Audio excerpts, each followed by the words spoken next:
Time to kick off. All right, everybody. Hello, welcome, wherever you are in the world, either extreme good evening, afternoon, morning, wherever you may be. Our panelist is global, so I can feel your excitement or your pain, depending on what time it is for you. My name is Karen Weeks. I am the SVP of People at OrderGroove, which is a tech startup here in New York City. And I am so excited to lead this panel today with some amazing panelists. And one thing that we realized in our prep call was that everybody has very different roles. This is not a panel of HR people, but we are here to help our HR friends think about upskilling and reskilling our teams, especially as we look at this future of work that's now here. Let's be honest, future of work is here. So I don't know what we need to be calling it moving forward, but future of work seems a little odd. Our goal today is to really have an honest conversation, a little conflict, a little dissonance, but we're going to really lean in here and hear about the different perspectives of our panelists from their roles and how we can think about upskilling and reskilling our talent and just talent in general and what that's going to mean for our HR friends. So I'm going to let the panel introduce themselves. As we go through, please share any thoughts, comments, questions in the chat. I will be monitoring it as best as I can as we go. So say hi, let us know where you're dialing in from. That sounds like such a radio show thing. Where are you calling from? But let us know where you are. And we're going to start off the panel introductions.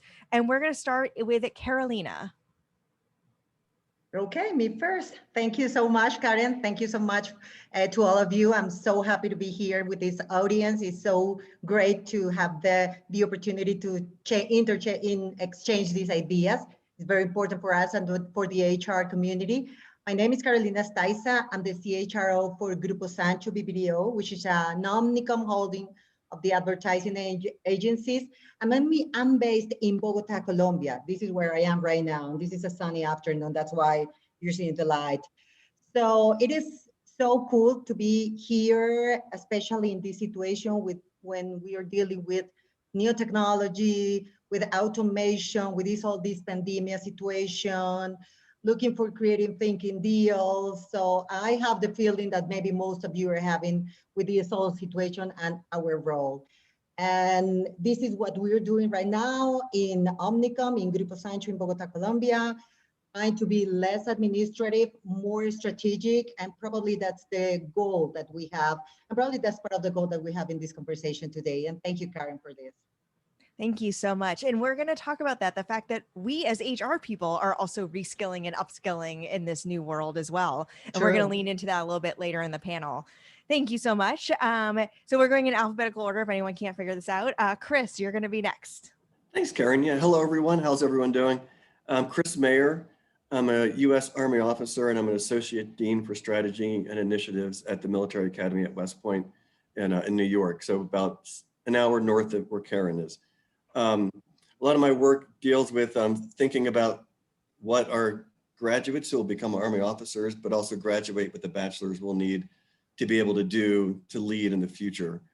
And but I also teach philosophy there, so that's always fun to get in the classroom and do that. You know, what surprises me about the future of work recently is the demands on leaders.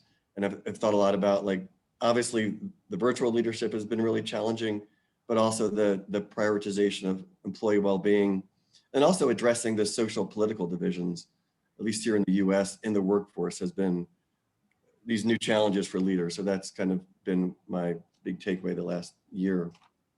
Thanks, Karen. Thank you. Thank you. Yeah, I remember talking to several people last year and saying, oh, first there was a pandemic, then we had to figure out how to work from home. Then we had a lot of racial injustice, at least in the States, you know, over the summer. Oh, and then it was a really nasty political climate. And then we had an insurrection. And then I was like, it never ended for everything that we are as leaders and as HR people are trying to lead people through. So it was a lot to try to navigate. So thank you so much. And we look forward to hearing more of your thoughts here in a little bit.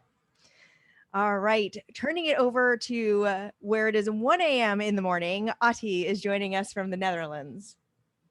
Wonderful, and it's a great pleasure to join you all. So dialing in from the Netherlands, I'm Otti. How to present myself? I feel as if I had 3 different careers so far. The first was as an entrepreneur. I joined a startup company right after school, and then tried to start a few companies myself, less successfully, I have to say, than the first one. What do you do if you're not successful in starting new companies? You go into consulting to tell other people how to do it. So that's what I did afterwards. And then since then, I've been working in large global companies on transformation programs in different guises, and last as a CEO and Chief Transformation Officer in a global bank. And now I'm trying to transform myself and follow Chris's example and turn myself into more of a business philosopher. So I think I will try, Karen, to step into two roles tonight, one as a business leader and the other one from a philosophical standpoint. And I think I want to build on Chris's point. I think leadership has become ever more complicated because with a desire to become more agile and adaptive inside our companies, leaders had to adapt to a completely new environment in terms of how to lead and how to share leadership in more distributive organizations. And then secondly, I think the recent statistics showed that more than 56% of people believe that capitalism does more harm than good. And they expect leaders to step up and take accountability, almost like politicians, for global issues, which again creates a lot of challenges for leaders. And in that context, what surprised me most about the discussion on skills is that actually, when we think about leadership and management, there has almost been no innovation whatsoever in the last 30 or so years, right? Management, we're still being taught in business schools the same old things that I was told when I went to business schools many, many years ago. And that's really interesting because there's been so many innovations in other places, and we ask new things of leaders and managers, right? You have to be more empathetic. You have to be more vulnerable. You have to treat them as humans, not just employees. You do actually talk to them about their personal life, not like draw that line in the sand. And yet we are still trying to teach them how to do that, if we even are trying in some places. So thank you so much. Excited to hear the different perspectives. And then finally, last but not least, Salema is joining us. Hi, everyone. I'm Salema Rice, and I'm a Chief Digital Data and Analytics Officer for GRI, or Geometric Results. We are a division of Bain Capital, and we are the world's largest and oldest managed service provider for human capital management. So my organization, specifically within GRI, is responsible for building and maintaining models to help our customers to find talent and understand about the talent that they have across their total talent analytics, and total talent management. So for me, it's really like the upscaling, and that is really understanding and learning about the skills that we're going to need in the future so that we can better prepare our customers for that talent. So whether that's, training truck drivers to become systems and managers, or, what are the types of skills that we're going to need to be able to interact with things that aren't human, right? Where, how do I interact with that? And using assessments and gamification to understand how people think and how they, their short-term memory, their long-term memory, to really help them to career path to another place. So, beyond just how do I find the purple squirrels, but how do I create those future purple squirrels? So very excited to be here today. And I'm actually in Columbus, Ohio, which it's where it's starting to get a little dark. Well, and it's so interesting. You mentioned career pathing. I think that's another interesting conversation, especially for an audience of HR folks, is that, we have people from very different backgrounds that are all touching HR, or whatever you want to call it at this moment. So we've got data science represented, we've got operations and business strategy, we've got leadership and education in the military. So it's really interesting how all of us have sort of, years ago as a stage manager, that's really interesting career path, but like we all sort of interestingly got here, and we're all now part of this talent conversation, even as like, a chief data scientist. So actually that kind of led to how we were hoping to lead this conversation. So, some panels do like sort of the Q&A. I'm going to ask you a question to lead to a learning objective, and we're going to move forward. We're going to mix it up a little bit and see how this goes. Because everybody does come from such a different perspective, we actually want to give everybody a chance to talk about their own experiences with talent and upskilling and the future of work and all the things that we were just talking about, and then have the panel kind of ask questions of them. So we're going to start actually with Salema, kind of go backwards in order. So as a chief data officer, what are some of the things that you're seeing either within your teams or within your work that are some of the gaps that you're seeing, or how are you helping teams think about how to address the gaps that are out there today? And then panelists, I'll ask you to sort of jump in and probe a little bit more and ask her some questions. Ready.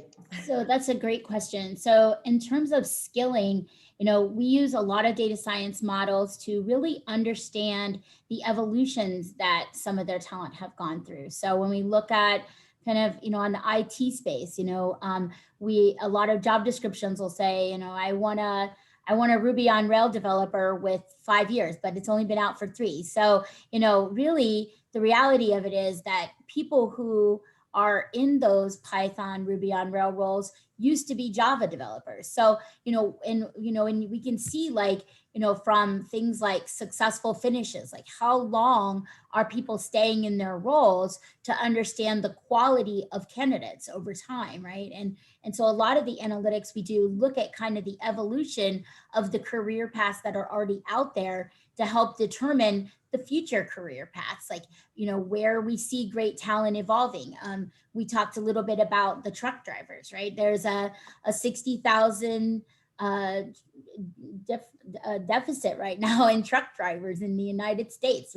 I was just in Texas and couldn't buy gasoline at a gas station because there's no truck drivers to bring the gas in. So when you think about that, the way that they're solving that is to go autonomous. Well, the truck driver of the past is not going to be the truck driver of the future. So, how many of the existing truck drivers that we have today can take these types of assessments or gamifications and really identify whether or not they'd be potential candidates to be systems managers. And so, in my job, it's to support our program teams that are on site at our customers to really understand, what are the jobs right now, what are the jobs of the future, and how can we help them kind of win the war on talent? Because, it is serious. There's, with the return to work and not everybody wanting to go back into the office, there's, deficits in so many industries right now. So really helping them to understand,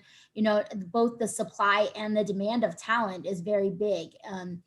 Understanding what are those skill sets, where are there concentrations of those skill sets all over the world now. It used to be if you were looking for somebody with a certain skill set, you wanted them in a certain geographical area. Well, now with everybody working remote, that opens up to the entire world. So organizations that we have used to take as much as 4 months to fill positions, because they would send the rec to so many different locations, where now we can really hone in not just on the areas where we have that talent around the world, but also suppliers of that talent, vendors who have that talent. So, it's a broad range for us in terms of, not just retaining the talent, but really understanding the talent that they have today and how to build up that skill set to keep that great talent that they have.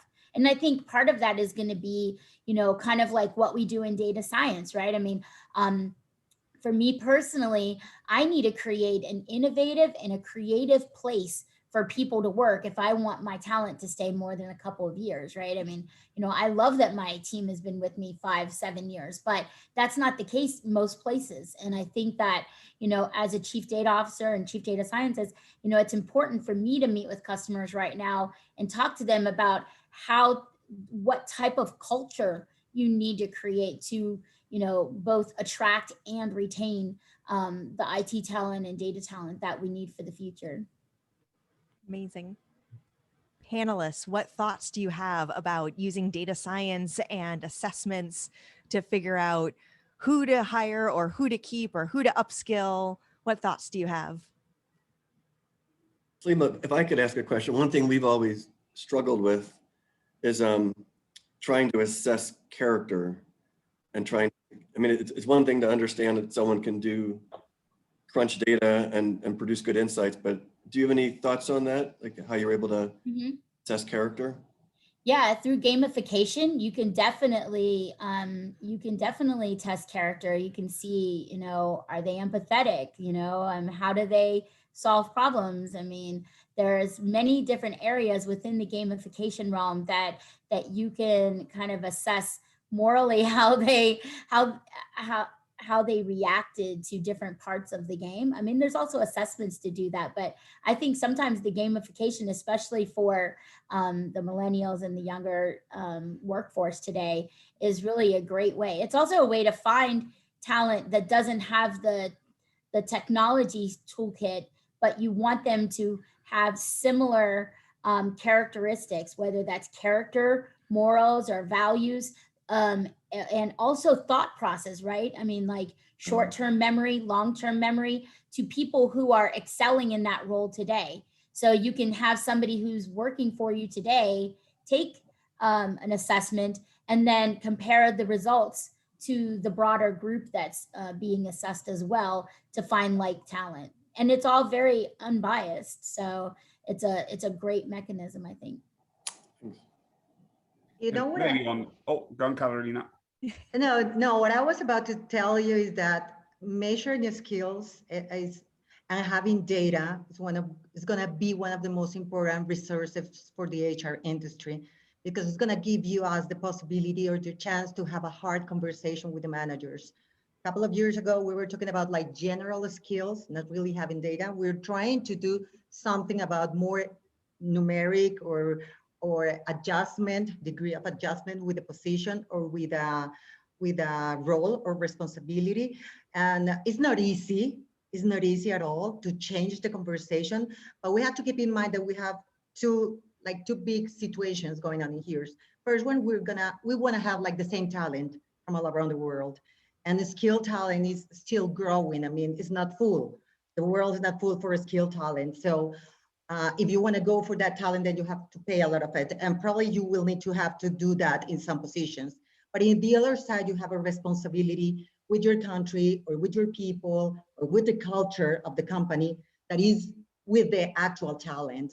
So the new role for HR, in the way I see it, and considering the data as a very important factor for that, is how do you make that mix, getting new talent and making this training for the actual talent, and having this conversation with the hiring managers, on the managers of the company, with real data that let us show what the things that we used to know, but we didn't even know how to express ourselves.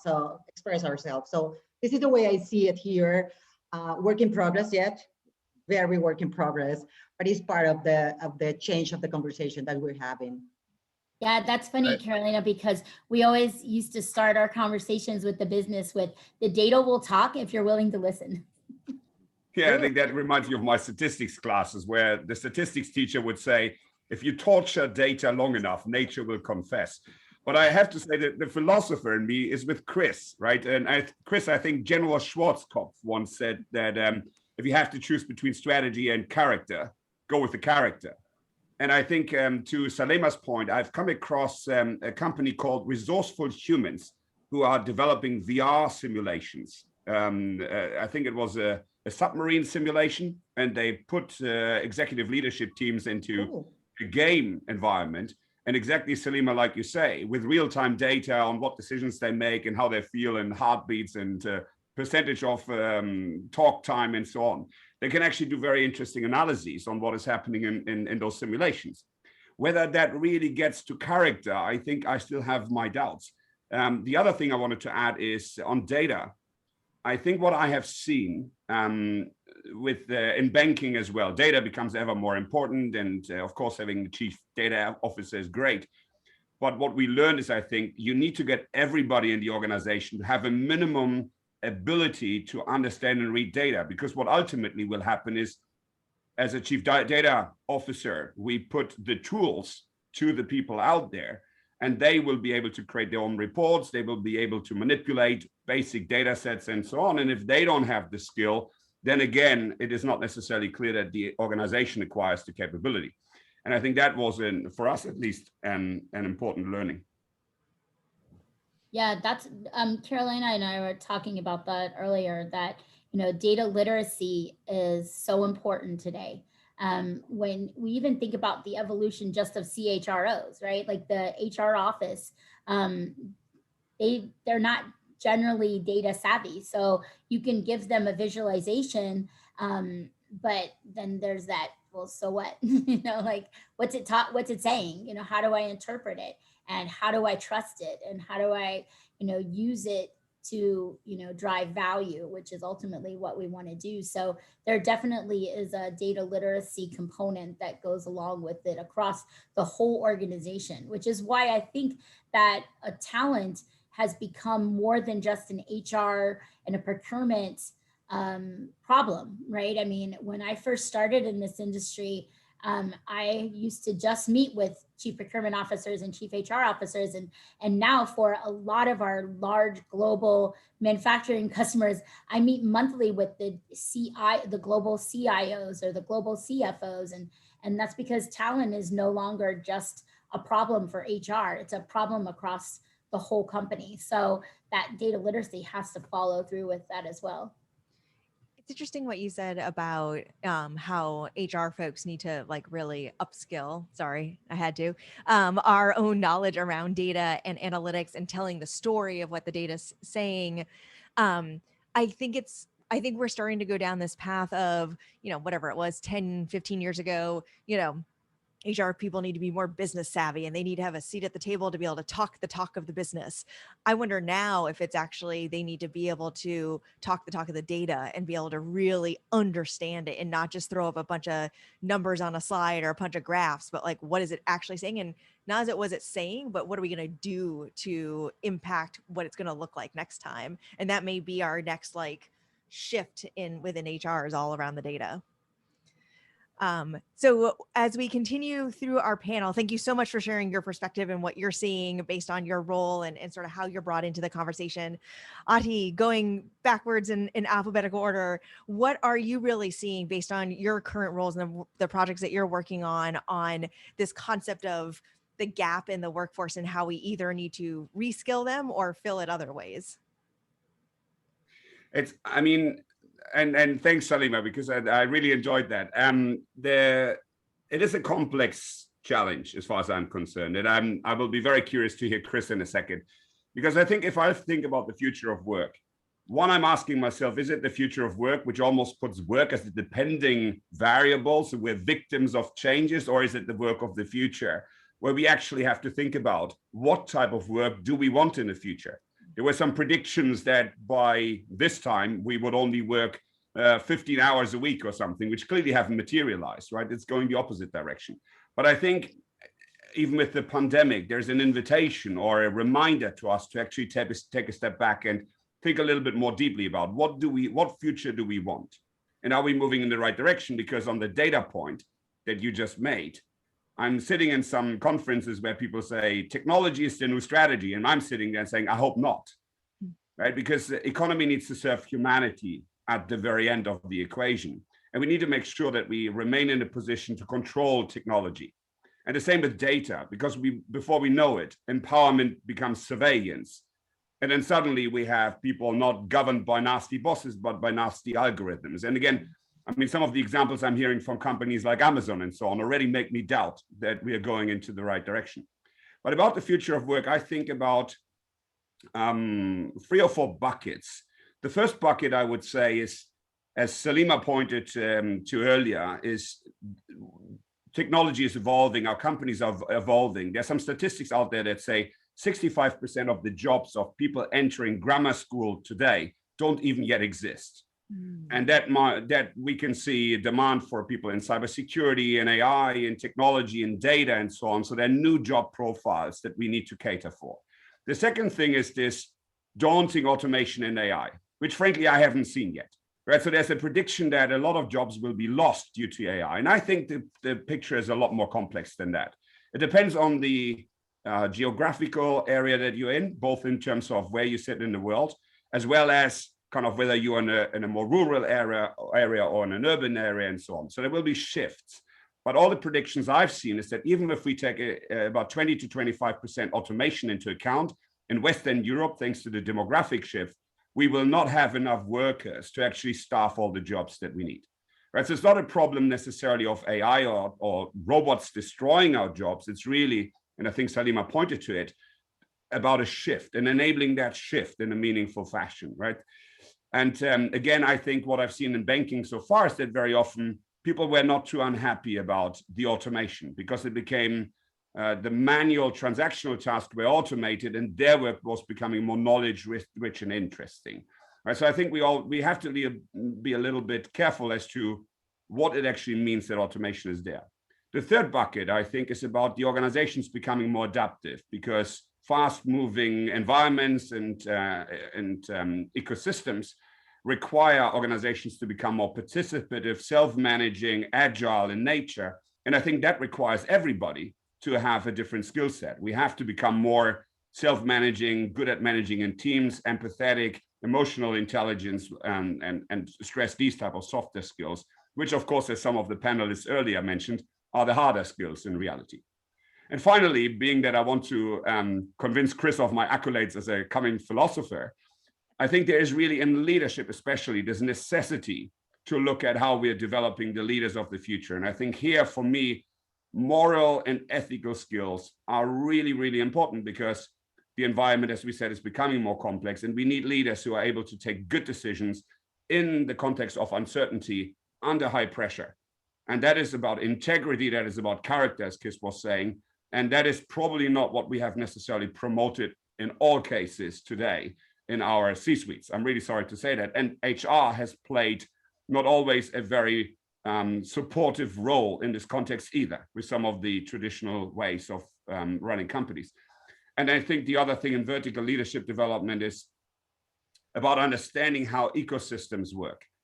Right? So it's not only about managing inside an organization, it's managing the organization inside a wider ecosystem, also to address some of the challenges about, we heard a lot about equity today, but it's also about sustainability. It's about taking accountability for the commons that leaders today have to face. So that's a little bit how I would think about it. So on the one hand, technology drives new job profiles. On the other hand, automation will shift certain profiles. Then organizations themselves will move, and leaders especially need to take moral accountability. Amazing. Thank you so much for walking us through that, especially the way that sort of built there at the end. That was really helpful. I have some thoughts, but panelists, what questions do you have that you want to poke a little bit with what he was just sharing? I'm about to say, while I was listening to you, that I like the way you show us like this part of the equation. You want to be a result of what is going on. The only thing that is happening right now is everything is changing and nobody knows who's going to be the end of it. And we as HR or as leaders, the way you are telling us, have the responsibility to be a result of that equation or influence the equation in order to create the future that we need for this.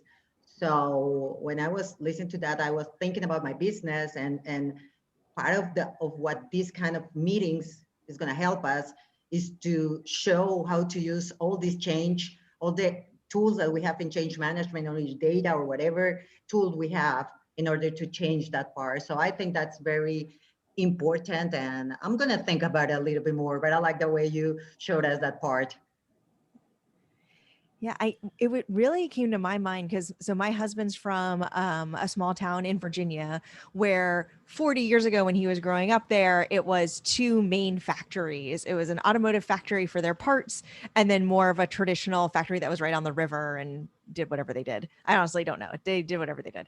And throughout his childhood, first the factory shut down and then the automotive part shut down. And you had all of these people out of work. They were good workers and I'm sure they had transferable skills, but there was tons of jobs, but not literally that matched their resume or matched what they used to do at the factory. And that town went through a really hard dip because there was a misalignment of the workers that were looking for work and supposedly the jobs that were out there. And so that was something that I was really thinking about is how do we help people, whether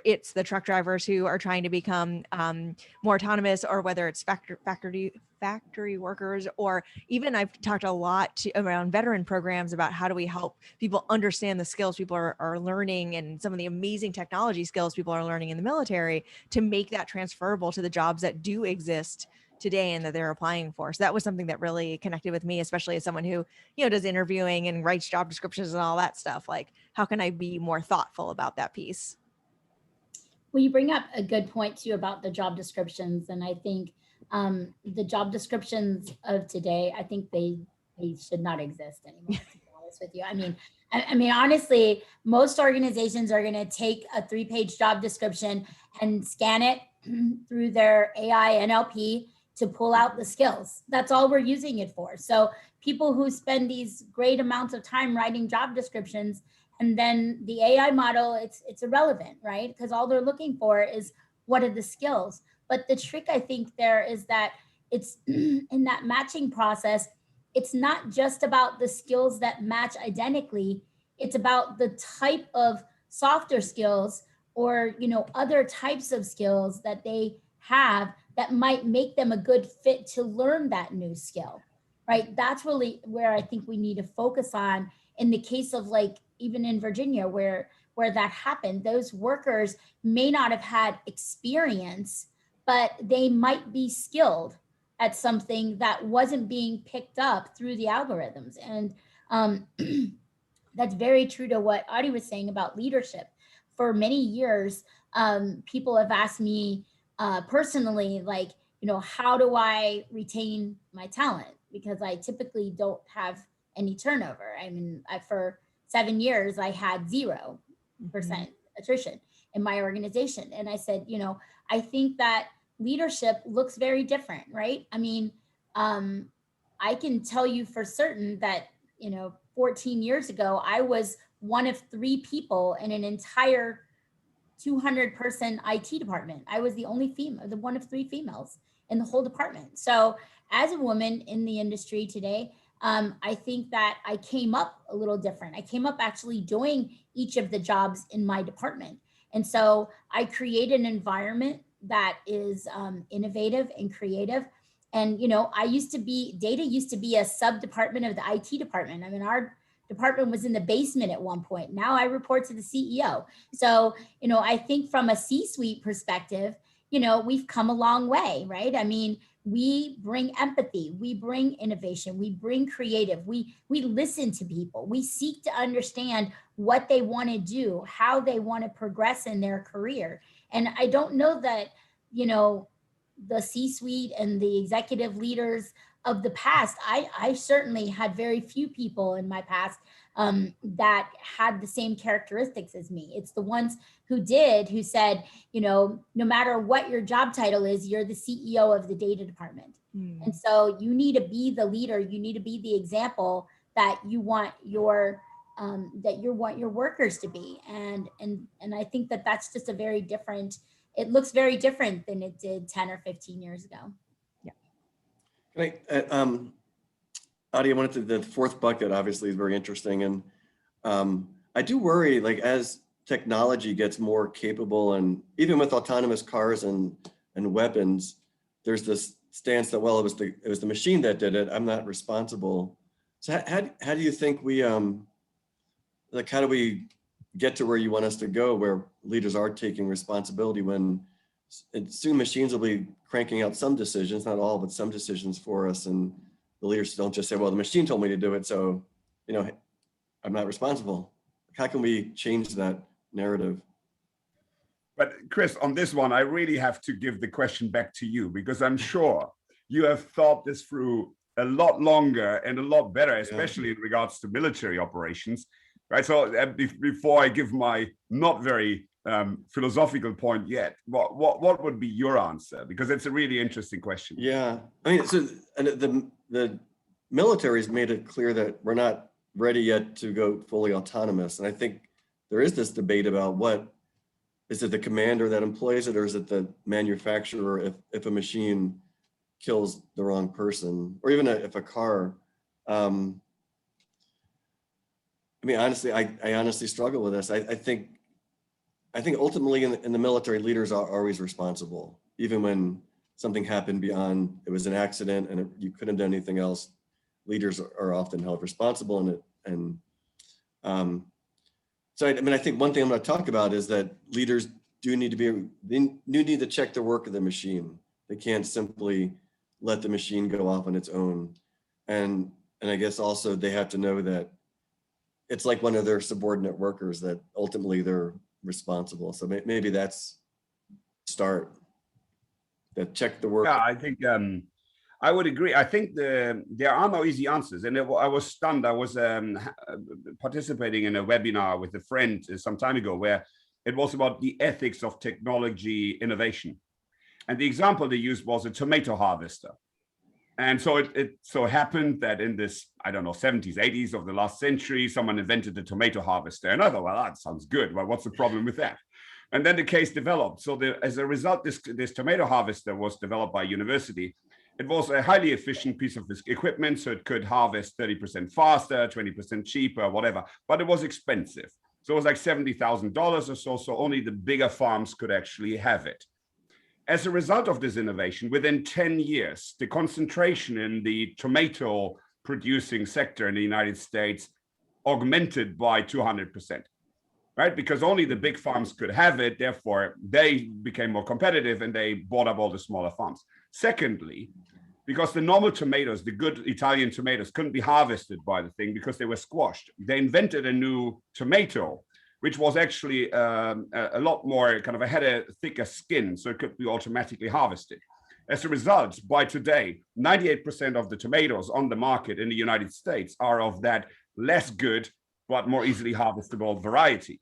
And this, I think, just simply shows how often technology can have certain consequences that are very hard to foresee, even with the best of will and the best of intelligence. And I would say the only thing that we can do is introduce reflection in our organizations. We are trained to go fast and efficient and speedy and agile and kind of this fail fast notion. I think we actually need to go the other way around. And for the important decisions, make sure we have space there to reflect together about what is good. In the English courts, judges are not allowed to take decisions before lunch because we know that bad decisions are taken before you've eaten. And in some cases, even on a Monday, they avoid to take the big decisions because that is not a good time because you go back to work and you're not happy. Right, so I think we need to be a lot cleverer how we can create reflection in our organizations for moral and ethical questions, because there are no simple answers. That is fascinating. I always love those stories that you think have nothing to do with anything, and all of a sudden it totally relates, like the tomato story. Now we know why we have bad tomatoes. And now we know. You were talking about lunchtime, and I was thinking about deadlines. So I don't know. Oh my gosh. So I'm just doing a time check. We have about 13 minutes left. So Chris, especially since we were there sort of talking about leadership, what are some of the things that are top of mind for you as you think about building the next generation of leaders or the leaders that you work with today? Thanks. And I'll run through them pretty quickly. We've been using strategic foresight to think about the future, the security environment of war, but higher ed, but also work, trying to get insights from that. And I should note, these are my views and not West Point's, but some of the things we came up with, one was information literacy. Some surveys have shown that high schoolers cannot differentiate between a news story and then a story that's on there that's sponsored by a company. And then that's let alone fake news and things that aren't credible news sources. So teaching people to be able to determine credible sources. We talked about data literacy earlier, so I think that's a gap we're seeing that'll be more important in the future. Obviously, virtual leadership, leading, which is it's existed always, but it's more common now. And I think even the military will use it. As AI, as Otti mentioned, as AI does more, being able to check the work of it, being able to make machine-human teams and form them to work well together and to do what each does best. And that really links to really broadly human skills and what machines can't do and training humans to do that. And one thing particularly is getting people to focus. We're on so many platforms now like you often see people in meetings and they're checking this and that, and it's often related, but that avoiding that distraction is important. I think like Otti mentioned, a leader being able to change organizational design to adapt to the environment. The ethics of surveillance, of chipping your employees, making them get chips so they can get into their work office and those sorts of things. Even vaccines now, we're seeing leaders struggling to develop vaccine policies to bring people back to work. I think leaders are going to need to be able to think systematically about the future, using some method, futures thinking or foresight. Although it's often overused, I think a growth mindset's important. Like leaders and all people need to be able to be open to learning new things. They need to know how to learn and that they need to learn, and to be really curious and continue to read and just grab what they can to upskill and reskill. And finally, I think higher ed's moving in this direction. Just understanding what they learn in a traditional bachelor's degree in terms of skills, and then as they move to employment, building off that, and hopefully higher ed doing a bit of a better job connecting to employers and finding out how to connect what they're learning in their undergraduate to what they need to learn, what they'll need to do as employees. I loved what you said about also learning themselves. So, one thing that you hear a lot about leadership is, leading by example and vulnerability and showing that this is important to you as well. If you as a leader are taking the time to develop your skills and learn things for the future, that is a great example to then be able to share with your teams, to show the importance of it. And also the fact that you can do it. It may be a little uncomfortable. It may be a little scary, but it's important. And if you're role modeling that for your teams, that's very valuable. Right, and willing to say, I didn't get it right the first time, I'm going to try it again, Yeah, absolutely. Any additional thoughts or questions for Chris based on his experiences with leadership, or just in general?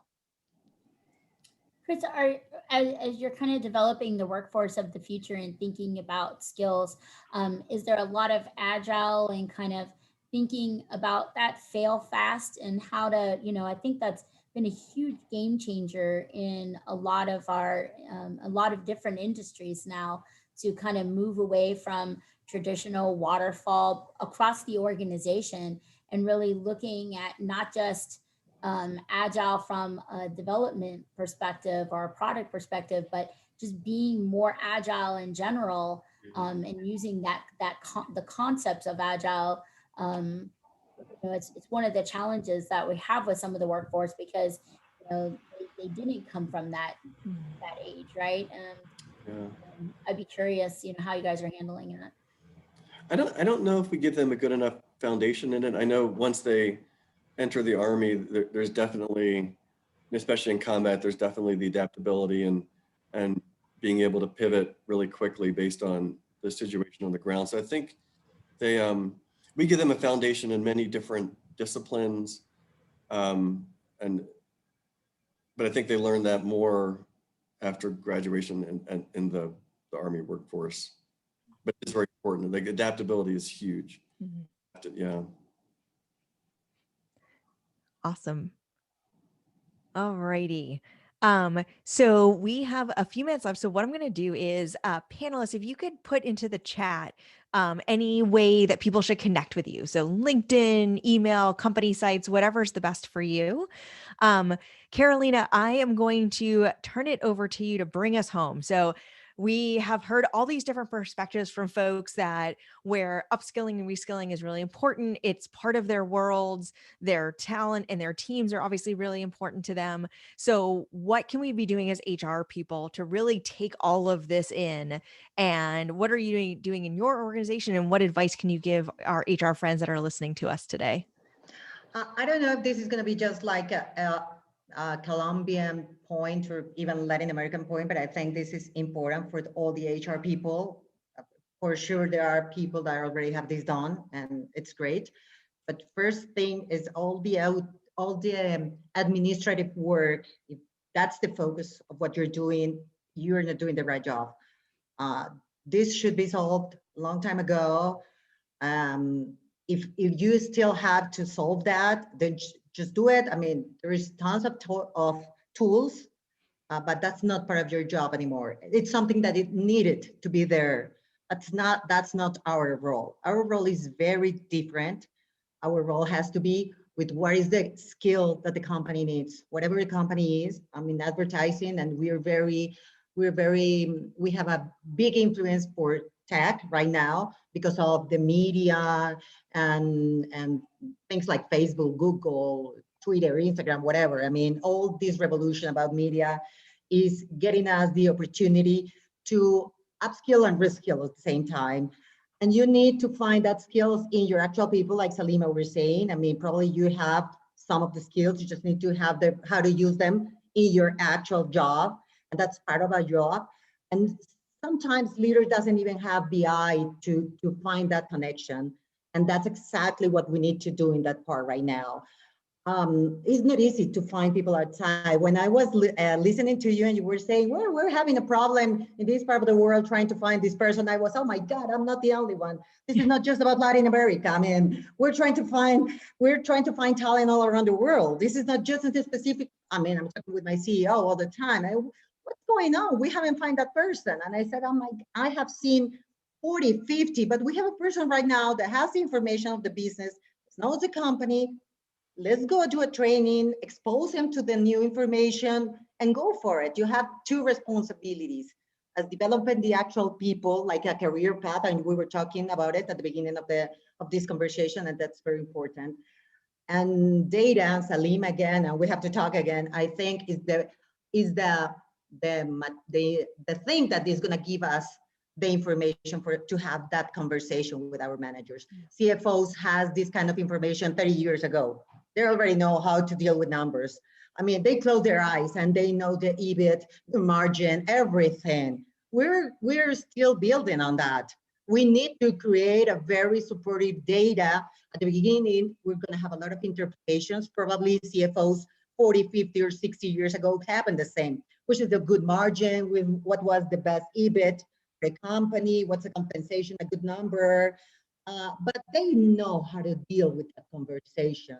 Practicing for 40 years, it makes sense. We are creating that conversation right now. So at the beginning, probably a number is going to have a lot of interpretations, but if we know our business and if we know our culture, we're going to give the best interpretation for our managers in our company. So this is what I'm dealing with right now, still dealing. Yeah, no, and I think the HR folks on this call can really relate to that. I know I can in my role. And I think, the biggest takeaway with just a couple of minutes left is, really, first of all, recognizing this doesn't all sit on HR. I realize the audience today may be more HR focused, but it does not sit solely on your shoulders. You have partners, as proven by all these people. You have partners across the organization to help you think through this. And whether that's, first of all, assessing what the gaps are, identifying what kinds of things you can do to help the team today, but also recognizing where it does make sense to hire from the outside or hire from the inside, and then being open to what those profiles look like, and not just copying and pasting a job description to get there, and really pushing us to think differently about what our talent needs to be and what we need on our teams, both today and as we approach the future. So thank you so much to our panelists. Thank you so much for joining us, for the folks that added a couple of Q&A questions that the panelists answered, and then some chat comments. Thank you so much for joining us. We have a minute and a half left. Does anyone have just one final piece of advice? Take some time to learn yourself, as someone suggested. I think we sometimes forget that we are part of our customer base. And of course, as I wanted to step into the philosopher role, also do a little bit in learning philosophy. Yeah. Chris, are you with me? I'm with you. We need more philosophers. Yeah. I think it's important to ask questions, right? Because for a long time, HR thought that they had to do it all themselves. And I think that when HR started talking to data, they were like, oh, wow, you can do that. You can search for people. You can do things, the possibilities are endless when it comes to AI and machine learning and data science. And, there's some foundational things that have to be done with architecting data for analytics. But at the end of the day, there is no question that we shouldn't be able to answer with data. Nice. And it's okay not to know the answer. We've learned that over the last year. All right. Thank you so much, panelists. Thank you so much to our hosts. And thank you so much for joining us today. That is our panel and that is our time. Thanks again, everybody. Thanks, everyone. Thank you. Bye. Bye. Bye. Thanks, panelists.